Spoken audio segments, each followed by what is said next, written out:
मोहब्बत का टांका लगेगा या रिश्तों में दरार आएगी। इस ईद पर होने वाला है एक बड़ा धमाका।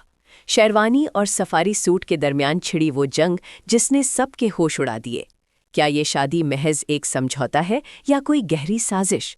वीडियो को आखिर तक देखें, क्योंकि इस हंसती मुस्कुराती कहानी के पीछे छुपा है एक ऐसा सच जो आपने कभी सोचा भी न होगा। टांका लगा की कहानी में अब एक ऐसा मोड़ आ गया है जहां अना और मोहब्बत आमने सामने है। एक तरफ तुरपाई को ब्रांड बनाने का जुनून है, तो दूसरी तरफ ससुराल की वो पाबंदियां जो दम घोंट रही हैं। सालार और नूर के दरमियान होने वाली ये तकरार क्या रंग लाएगी?